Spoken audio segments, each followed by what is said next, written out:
Hey, what's up YouTube? DIY guy here, and today I'm working on my 2017 Honda Ridgeline, and I'm going to be installing the factory running boards on both sides. So I'm going to walk you through the steps to do that. So let's get started.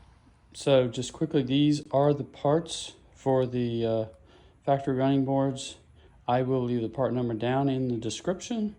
I've got them laid out here just to let you know. You want to check though on these are both marked here, left and the right side, and the brackets are marked as well. Like this one has the right side there. That's the secondary bracket. And then this one here, as you can see, it is marked with the left side. That's the secondary bracket. And then we have our hardware here. So let's get started on making the preparations to install. Okay, so we're on the driver's side and we go underneath here. Under here, we can see there are cutouts, where there's marks for cutouts. So there's one in the front here that we need to do. There's actually 3 marks, but we're going to do just the one in the front. And there's one in the back here, which you can see that I just cut that out already. So there are, just to kind of show you,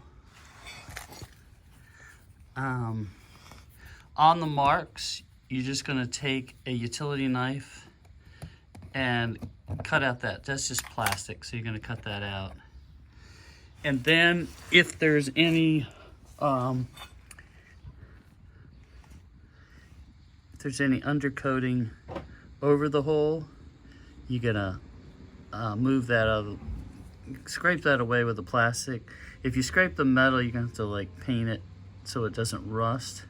I sprayed a little bit of WD-40 in the holes to make sure those are clean. So I have the back one done.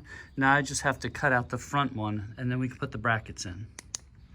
Okay, so let me go over the first problem most people probably will have if your car is a little bit older version, or if you live in a rusty area. You're most likely going to have to rethread these holes. They just are exposed too much and they get rusty up in the holes, and the bolts just won't go in them. So what I had to do was I had to use a rethreading tool. This is part of a set. I think this is a number, I'll look up the number. I think it's a number 8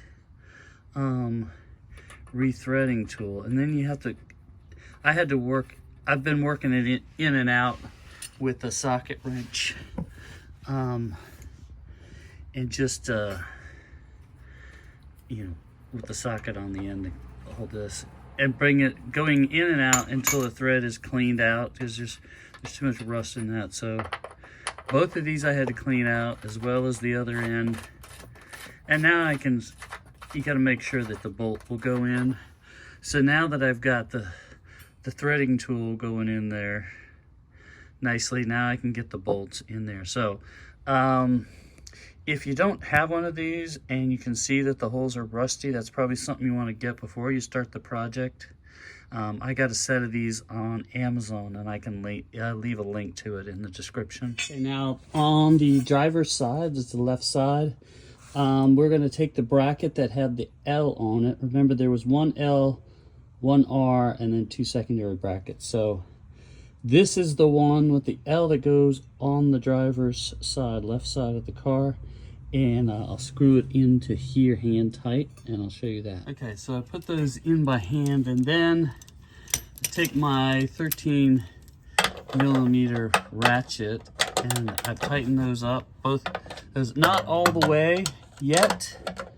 We'll come back and tighten those later, but I got them in there somewhat loose, so I can still make adjustments on that. And then we're going to put the other bracket on. Okay, this is the back bracket. You can see I put one bolt in here, and then the other one right here. So now I'm going to take my ratchet and tighten those up a little bit, but not all the way. I tighten that back bracket on. Now it's time to lay the running board on there. We're just going to set it on, and hopefully you can see this part here. There are these 2 holes in the front, 2 in the back, and that's going to line up with the holes in the bracket there. And now this is the one marked for the left side. Remember, it has the word Ridgeline on the back. So let's set this up on here.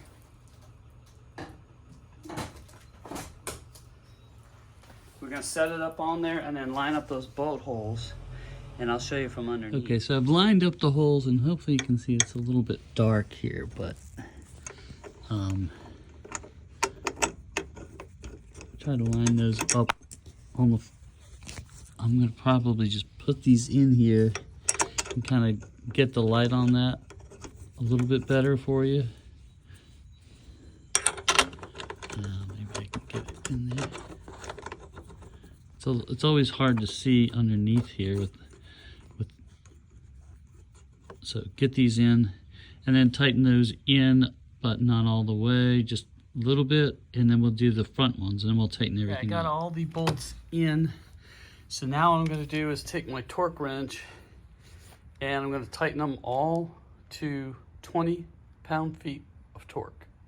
That's the specification on it. So let me go back under here and get each one of these and go through all, let's see, there's 2 there, 2 there, that's 8 bolts I gotta do. So I got all of those torqued down. This is the one with the chrome trim on it, so looks pretty good. I just need to go do the other side, same thing, and we'll take a final look. So there's the finished product. It's not that complicated of an install. The hardest part actually is just making sure those bolt holes aren't rusty. So I'm in Virginia, which is not a real rusty area. If you're in a northern climate with a lot of salt, it might be kind of a challenge, but you're definitely gonna need those rethreading tools. And if you have any questions, leave them in the comments, and please share, like, and subscribe to my channel. It really helps me out. Thanks.